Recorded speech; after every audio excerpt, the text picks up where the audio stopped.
Assalamualaikum warahmatullahi wabarakatuh. Salam sejahtera untuk kita semua. Saya atas nama Disa Alif Kanafulani dengan NIM 210605500007. Perwakilan dari kelas A, Prodi Ilmu Administrasi Negara, Fakultas Ilmu Sosial dan Hukum, Universitas Negeri Makassar. Video kali ini untuk memenuhi final mata kuliah pengantar Sosiologi Antropologi dengan mengangkat masalah sosial dalam aspek politik, yaitu masalah korupsi dan politisasi bansos berakar pada budaya dan sistem politik di Indonesia. Berikut ulasannya. Di penghujung tahun 2020 yang lalu, masyarakat Indonesia dihadapkan pada dua kenyataan yang pahit. Di satu sisi, jumlah kasus penularan virus COVID-19 meningkat semakin tajam.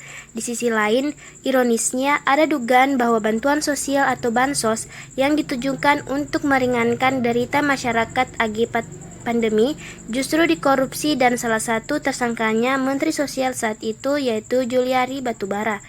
Berbagai laporan dugaan penyelewengan bansos pandemi juga telah diterima oleh aparat penegak hukum di berbagai daerah di Indonesia. Sebelum kasus korupsi bansos COVID-19, sudah banyak kasus korupsi bansos terjadi, terutama di level pemerintah daerah atau Pemda.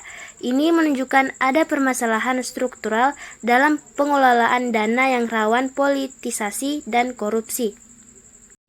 Masalah dalam pengelolaan bansos. Merujuk pada peraturan-peraturan yang berlaku, bansos secara sederhana adalah pemberian uang, barang atau jasa oleh pemerintah pusat atau daerah kepada individu, keluarga, kelompok atau masyarakat guna melindungi masyarakat dari kemungkinan terjadinya risiko sosial. Secara umum, mekanisme pengelolaan bansos dibagi dalam 3 tahap: penganggaran, pelaksanaan, dan pelaporan. Permasalahan dalam program bansos paling sering terjadi pada tahap penganggaran dan pelaksanaan bansos. Dalam tahap penganggaran, kementerian, lembaga atau Pemda menetapkan daftar penerima bansos. Dalam konteks bansos COVID-19, Kementerian Sosial atau Kemsos melakukan penetapan berdasarkan data terpadu kesejahteraan sosial atau DTKS yang berisikan data 40 penduduk termiskin di Indonesia.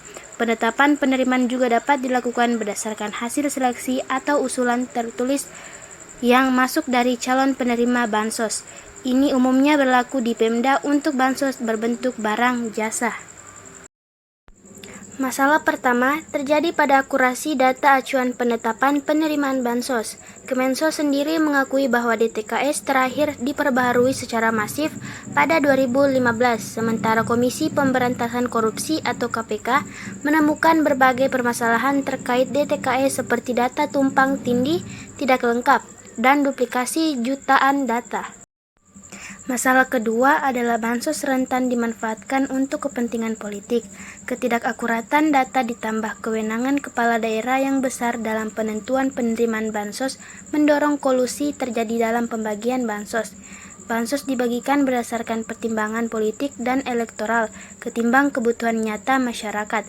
Studi Ward Brandsuit, peneliti politik asal Belanda mengenai politik klientelisme di Indonesia, menunjukkan bansos dan hibah sebagai salah satu sumber daya yang rawan digunakan untuk kepentingan elektoral. Temuan ini diperkuat lewat temuan studi pemilihan kepala daerah Banten tahun 2011 ketika Gubernur Petahana mengalokasikan bansos dan hibah ke wilayah-wilayah kantong dukungan suaranya. Pada tahap penyaluran, bansos dalam bentuk uang diberikan secara tunai maupun lewat transfer ke rekening bank penerima bansos atau bank penyalur. Adapun penyaluran bansos dalam bentuk barang didahului dengan proses pengadaian barang jasa untuk kemudian diberikan secara langsung kepada penerima bansos. Metode inilah yang digunakan Kemensos untuk penyaluran bantuan bahan pokok COVID-19 bernilai puluhan triliun rupiah yang kemudian bermasalah. Dengan demikian, masalah ketiga pelaksanaan bansos adalah korupsi pengadaian. Dalam korupsi bansos COVID-19, kontraktor pengadaian diduga memberikan upah kepada pejabat di Kemensos atas penunjukan sebagai penyediaan paket-paket bansos pandemi. Selain itu, proses penyaluran bansos juga menyimpan masalah lain, misalnya penyaluran kepada calon penerima fiktif atau penyaluran kepada kroni-kroni pejabat publik dengan tujuan agar dana bansos masuk ke kantong pribadi atau kelompok. Ini terjadi dalam kasus korupsi Bansos di Bandung tahun 2010.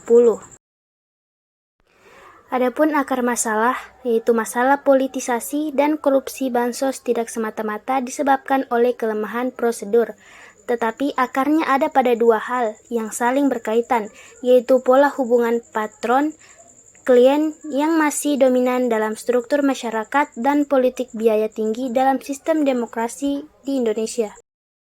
Adapun upaya pengelolaan Bansos, yaitu kuatnya aspek politik menegaskan pentingnya solusi yang tidak berkutat pada aspek teknis prosedur saja, selain menyempurnakan berkelanjutan atas DTKS sebagai salah satu dasar alokasi Bansos dan pengadopsian penyaluran berbasis digital transfer ketimbang tunai. Terdapat dua hal yang penting untuk dilakukan. Pertama adalah membangun pengetahuan masyarakat terkait dengan penganggaran publik guna meningkatkan partisipasi masyarakat dalam proses penganggaran. Terakhir, perlu ada upaya serius untuk menciptakan sistem pembiayaan politik yang efektif, transparan, dan akuntabel, sehingga penyalahgunaan anggaran untuk membiayai kegiatan politik dapat diminimalisir. Itulah tadi video dari saya. Sekian dan terima kasih. Wassalamualaikum warahmatullahi wabarakatuh.